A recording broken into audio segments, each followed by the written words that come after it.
السلام علیکم، welcome to my YouTube channel daily night story. کیسے ہیں دوستو؟ امید کرتے ہیں آپ سب لوگ خیریت سے ہوں گے۔ دوستو آج آپ کی خدمت میں ایک ناول شیئر کرنے جا رہا ہوں جس کا عنوان ہے میرے درد کی تجھے کیا خبر۔ ڈوبتے سورج کو دیکھتی وہ خود بھی گہری سوچ میں ڈوبی۔ اس منظر کا حصہ معلوم ہوتی تھی۔ ایک اور دن اپنے اختتام کو پہنچا۔ پرندے قطار در قطار اپنے آشیانوں کی جانب رواں دواں تھے، مگر شاید اس کی ہی زندگی جمود کا شکار ہو کر رہ گئی تھی۔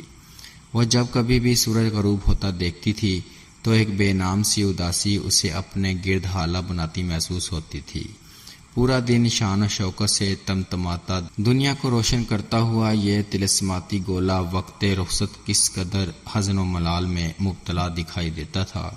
کچھ ویسا ہی کرب اس کی خوبصورت آنکھوں میں بھی آ بسا تھا جو شاید اب اس کی ذات کا حصہ بنتا جا رہا تھا۔ مما جی، اپنے 4.25 سالہ بیٹے کی آواز سنتی وہ چونک کر پلٹی تھی تو پیچھے ٹیرس کی جانب کھلتے ڈور کے فریم میں کھڑا مزمل چہرے پر مہربان مسکراہٹ اور بڑی بڑی روشن آنکھوں میں انہونی سی چمک لیے جو صرف اس کی ماں کو دیکھتے ہی آتی تھی، اسے دیکھ رہا تھا۔ اور بس یہی ایک لمحہ تھا جب اس کے گزرے ماہ سال کا ہر غم غلط ہو جاتا تھا۔ کچھ دیر پہلے تک جو چہرہ کسی مصور کی اداسی کو بیان کرتی تصویر معلوم ہوتا تھا، اب زندگی سے بھرپور مسکان لیے جگمگا اٹھا تھا۔ گھٹنوں کے بل بیٹھتے دونوں بازو واقعے وہ اسے بلا رہی تھی جو دوڑ کر ماں کی آغوش میں آ سمایا تھا۔ مما کی جان آ گئی واپس، بہن کدھر ہے؟ محبت سے اس کا ماتھا چومتی وہ نرم آواز میں بولی تھی۔ اس کی آواز بھی اس کی شخصیت جیسی تھی، نرم دھیمی سی، ٹھہرے پانیوں جیسی۔ وہ اندر ہے نانو پاس۔ آپ کو پتہ ہے مما، ہم نے کتنا مزہ کیا، اور وہاں زو میں ایک منکی کا چھوٹا سا بیبی بھی دیکھا تھا، اتنا سا۔ آنکھوں میں خوشی کی چمک لیے وہ دونوں ہاتھوں کے درمیان چند انچ کا فاصلہ کیے مما کو بتا رہا تھا، اور وہ جانتی تھی کہ اب وہ اسے ایک ایک بات پورے سیاق و سباق کے ساتھ بتائے گا، اس لیے مسکراتے ہوئے اسے دیکھتی اٹھ کھڑی ہوئی اور اس کا ہاتھ پکڑ کر اندر کی جانب بڑھ گئی۔ مزمل کو پسند آیا بیبی منکی بہت زیادہ۔ مما آپ بھی چلتی نا، ماموں نے ہمیں آئس کریم بھی کھلائی تھی۔ قدم دور ہوتے ساتھ ان کی آوازیں مدھم ہوتی جا رہی تھیں اور پیچھے سورج کی روشنی اپنی آخری سانسیں لے رہی تھی۔ زندگی کی کچھ رمق اب بھی باقی تھی۔ رات کا کھانا کھا کر اس کے دونوں بچے نانی کے پاس لیٹے کہانی سننے میں مگن تھے۔ نماز پڑھ کر وہ پانی پینے کچن کی جانب آئی تو طلحہ کو لاؤنج میں بیٹھے کسی ٹاک شو میں مگن دیکھ کر مسکرا دی۔ کتنا پیارا لگتا تھا فوجی ہیرکاٹ اسے، اور وہ بڑا بڑا بھی لگنے لگا تھا۔ دل نے بے اختیار اس کی نظر اتاری تھی، ساتھ ہی زیر لب ماشاءاللہ کہا تھا۔ وہ اس سے 1 سال بڑا تھا اور 3 ماہ پہلے ہی کیپٹن کی پوسٹ میں تعینات ہوا تھا۔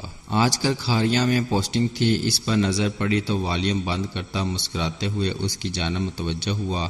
آئیے دعا فارغ صاحبہ، کچھ دیر ہم غریبوں سے بھی بات کر لیجئے، آپ کی تو ہم شکل دیکھنے سے بھی گئے ہیں۔ اس کے محبت بھرے شکوے پر وہ دھیمی سی ہنسی تھی۔ میں تو 1 ہفتے سے آئی ہوئی ہوں، تم ہی آؤٹ آف ٹاؤن تھے، اور غریب ہونے والی بات بھی خوب کہی تم نے۔ بھائی یہ آرمی والے کب سے غریب ہونے لگے؟ اس کے ساتھ صوفہ پر نشست سنبھالتی رخ اس کی جانب کیے وہ بولی۔ طلحہ 10 دن سے اپنے کسی آفیشل ورک کے سلسلے میں آؤٹ آف ٹاؤن تھا، صبح ہی واپس آیا تھا۔ اس کی بات پر مسکرا دیا۔ ارے یار، تمہارا شوہر نامدار کے مقابلے میں تو غریب ہی ہوا نا۔ کہاں وہ سافٹ ویئر انجینئر، اور وہ بھی فرانس کی مایا ناز کمپنی میں، اور کہاں ہم جنہیں جمعہ 8 دن ہوئے ہیں کیپٹن بنے۔ شرارت سے کہتے وہ سنا تھا، اور ایک لمحے کے لیے دعا کے سبھی چہرے پر سایہ سا لہرایا تھا، مگر اگلے ہی پل وہ نارمل انداز میں مسکرا دی۔ اور سناؤ کیسی رہی یہ جرنی؟ دعا نے غیر محسوس انداز میں بات بدلی۔ ایک خواب جیسی دعا، بلکہ مجھے تو کبھی کبھی یہ سب ایک خواب ہی لگتا ہے۔ پیچھے کی جانب گردن پھینک کر وہ آنکھیں بند کیے بولا تو خوشی اس کے انگ انگ سے عیاں تھی۔ خواب نہیں حقیقت ہے، یہ سب تمہاری محنت ہے۔ طلحہ اور امی کی دعائیں ہیں جو اللہ پاک نے تمہیں اتنا نوازا۔ اللہ پاک تمہیں ہمیشہ کامیاب و کامران رکھے۔ اس کے ہاتھ پر ہاتھ رکھے، وہ آنکھوں میں خوشی کے آنسو لیے کہہ رہی تھی، اللہ کا شکر ہے، اب تم دعا کرنا اللہ مجھے توفیق دے کہ میں امی کو بہت سارا خوش رکھ سکوں، جتنا سب انہوں نے ہمارے لیے کیا ہے۔ ابو کے مرنے کے بعد وہ سب کرنا تو میرے بس میں نہیں ہے، مگر میں چاہتا ہوں کہ اب آگے میں انہیں اتنا آرام و سکون دوں کہ ان کی اتنے سالوں کی تکلیفوں کا کچھ نہ کچھ مداوع تو ہو سکے۔ اس کے ہاتھ پر ہاتھ رکھے وہ فرد جذبات سے کہہ رہا تھا، اس کے لفظ لفظ میں ایک عزم و سچائی تھی۔ دعا کو فخر ہوا تھا اپنے بھائی پر، وہ اس سے 1 سال بڑا تھا مگر وہ اسے تم ہی کہا کرتی تھی۔ انشاءاللہ اللہ پاک تمہیں ثابت قدم رکھے۔ اور جناب کب آ رہے ہیں آپ کے ڈیئر ہسبینڈ؟ کچھ کنفرم نہیں ہے، کہہ تو رہے تھے 10-15 دنوں تک آ جاؤں گا، کہتے ہوئے اس کی آواز خود ہی دھیمی ہوتی گئی۔ مجھے نمبر دینا ان کا، میں کل خود بات کروں گا انشاءاللہ۔ اس کے کہنے پر اس نے سر اس بات میں ہلا دیا۔ ویسے حیرت ہے تم نے ابھی تک موبائل کیوں نہیں لیا؟ میاں تمہارا پردیس بیٹھا ہوا ہے اور تمہارے پاس موبائل تک نہیں ہے۔ طلحہ کے سرسری انداز میں پوچھے سوال پر وہ اپنی جگہ چور سی ہو گئی، پھر ہنس دی۔ کبھی ضرورت ہی نہیں پڑی، گھر میں تو فارغ اسکائپ پر بات کرتے ہیں تو لیپ ٹاپ موجود ہے، باقی لینڈ لائن نمبر پر امی سے بھی بات ہو جاتی تھی، تو کبھی ضرورت ہی محسوس نہیں ہوئی۔ اور تمہیں تو پتہ ہے نا مجھے شروع سے ہی یہ سب سے دلچسپی نہیں ہے، حالانکہ فارغ سے بھی ڈانٹ پڑتی ہے اس بات پر اب میں نے سوچا ہے کہ وہ ایک بار آ جائے خیر سے تو پکا لوں گی۔ اسے نظریں چراتے ٹی وی کی جانب دیکھتے ہوئے جواب دیتی، وہ آخر میں اس کی جانب دیکھتے یقین دہانی کرا رہی تھی۔ میرے ساتھ کل چلنا مارکیٹ میں دلا دوں گا، مسکرا کر طلحہ نے آفر کی تھی۔ خدا کی مانو طلحہ، کیوں میرے اور میرے شوہر کے درمیان پھوٹ ڈالنے لگے ہو؟ فارغ کتنا ناراض ہوں گے کہ ہاں میرے کہنے پر 5 سال نہ لیا اور بھائی نے ایک بار ہی کہا تو لے لیا، انہیں برا لگے گا نا۔ مصنوعی غصے سے اسے دیکھتی وہ بولی تو طلحہ ہنس دیا۔ واہ واہ، شوہر کی ناراضگی کا اتنا ڈر، اب وہ اس کا مذاق اڑا رہا تھا۔ تو کیا نہیں ہونا چاہیے؟ بالکل ہونا چاہیے، اللہ پاک تمہیں خوش و خرم رکھے۔ اس کے سر پر ہاتھ رکھے پیار سے سہلاتے وہ فرد دل سے دعا دے رہا تھا۔ بچے سو گئے ہیں، ماشاءاللہ سے بہت پیارے ہیں، حریم تو بالکل تم پر گئی ہے، اور مزمل صاحب تو بنے بنائے فارغ بھائی ہیں۔ نہیں جاگ رہے تھے اور دیکھو تم نے مجھے باتوں میں لگا دیا، پتہ نہیں امی کو تنگ ہی نہ کر رہے ہوں۔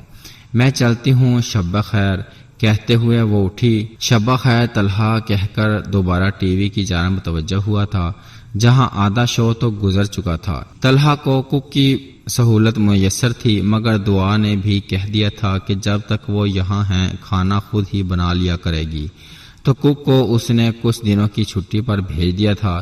طلحہ کو کیا اعتراض ہونا تھا، بہن کے ہاتھ کا پکا اتنے عرصے بعد ملنے والا تھا، وہ تو خوش ہوا تھا، البتہ امی کچھ بد مزہ ہوئی تھیں۔ یہ اچھا ہے ماں کے گھر آ کر بھی تم کام کرو، ہر ماں کی طرح انہیں بھی تھا کہ بیٹی میکے آئی ہے تو کچھ آرام ہی کر لے۔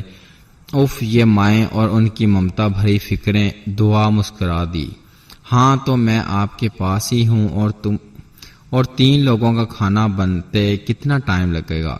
امی، اچھا ہے نا، وہ بیچارہ بھی اپنی ماں اور گھر والوں کے ساتھ کچھ وقت گزار لے گا۔ سادگی سے جواب دیتی وہ اپنی امی کو چپ کروا رہی تھی اور وہ اسے دیکھ کر رہ گئی۔ ان کی بیٹی آج بھی ویسی ہی تھی، خود سے پہلے دوسروں کا سوچنے والی۔ اب بھی وہ کچن میں موجود تھی جبکہ دونوں بچے سینڈوچ کھاتے آرام سے ٹی وی پر کارٹون دیکھ رہے تھے۔ امی ان کے پاس سے اٹھتی کچن میں آئی تھی جہاں وہ چھوٹی سی میز کے گرد رکھی ایک کرسی پر بیٹھی سبزیاں کاٹ رہی تھی۔ ان کو دیکھ کر نرم سی مسکان نے اس کے چہرے کا احاطہ کیا۔ کیا بنا رہی ہو؟ اس کے پاس بیٹھتے پوچھا۔ میکرونی، طلحہ کو پسند ہے نا؟ اپنے کام میں مصروف جواب دیا۔ دعا بیٹا، مزمل اور حریم بہت پیارے اور فرما بردار بچے ہیں، ماشاءاللہ سے۔ مجال ہے جو تنگ کرتے ہوں، بڑا سلوک ہے آپس میں، ورنہ تو اس عمر میں تو بچوں کی لڑائیاں ہی ختم نہیں ہوتی۔ اماں مسکرا کر اب باہر لاؤنج میں بیٹھے نواسا نواسی کو دیکھتے ہی کہہ رہی تھیں، جن کی ہلکی سی جھلک کچن میں بیٹھے بھی دکھائی دے رہی تھی۔ مزمل کی وجہ سے لڑائی نہیں ہوتی امی، وہ بہت حساس طبیعت کا ہے، مجال ہے جو کبھی بہن کو روتا ہوا دیکھ لے، بلکہ اب حریم کو بھی پتہ چل گیا ہے اس کی کمزوری، اسے بھائی سے کچھ چاہیے ہو تو بلیک میل کرتی ہے اس کو۔ دعا ایک نگاہ ان کو دیکھ مسکراتے ہوئے امی کو بتا رہی تھی، جو اب اس کی بات پر ہنس رہی تھی، چلو اب مجھے تمہاری طرف سے بھی سکون ہو گیا ہے۔ جب تمہاری شادی کی تھی تو دل کو بہت دھڑکا سا لگا رہتا تھا، نہ جانے کیسے کر پاؤ گی تم، عمر بھی تو چھوٹی تھی، میرا بھی دل نہیں تھا بیٹا اتنی جلدی تمہیں پرایا کرنے کا، پر کیا کرتی، مجبوری تھی۔ پر تمہاری ساس کا سخت رویہ دیکھ کر بہت دل دکھتا تھا، پر فارس بیٹے کی طرف سے پورا اطمینان تھا۔ اماں بول رہی تھی اور دعا کے سبزی کاٹتے ہوئے ہاتھ ہلکے سے لرزے تھے، پر وہ مسکرا کر ہاتھ روکتی امی کو دیکھنے لگی۔ میں جانتی ہوں امی، آپ ایسا نہ سوچا کریں، میں خوش ہوں، چھوٹی عمر میں شادی ہوئی تو کیا ہوا، دیکھیں اللہ تعالیٰ نے کتنے پیارے تحفے دیے ہیں، اور وہ بھی ایک ساتھ دو دو۔ وہ اپنی ہی بات پر ہنسی تھی، اور امی جی کی تو طبیعت ہی تھوڑی سخت ہے، ورنہ وہ دل کی اچھی ہیں، وہ تو میں خود رہنے نہیں آتی تھی آپ کی طرف کہ پھر پیچھے مسئلہ ہو جاتا۔ شفق اور زوار بھائی پڑھ رہے تھے، سبین آپا اپنے گھر بار والی تھیں، اور امی کو جوڑوں کا درد رہتا تھا، بی پی بھی ہائی ایک دم ہو جاتا تھا، ایسے میں میرا خود ہی دل نہیں کرتا تھا۔ پھر شفق کی شادی ہو گئی اور زوار بھائی بھی اسپین چلے گئے تو پیچھے امی بالکل اکیلی ہو گئی تھی، ایسے میں آپ ہی بتائیں میں کیسے آتی بھلا۔ آپ دیکھیے امی زوار بھائی کے پاس چلی گئی ہیں تو آ گئی نا میں رہنے، اب تب تک نہیں جاؤں گی جب تک آپ خود نہیں کہتی۔ دعا اب چلی بھی جاؤ، سنجیدگی اور نرمی سے بولتی، آخر میں وہ شرارتی انداز میں بولی تو امی نے اسے گھورا۔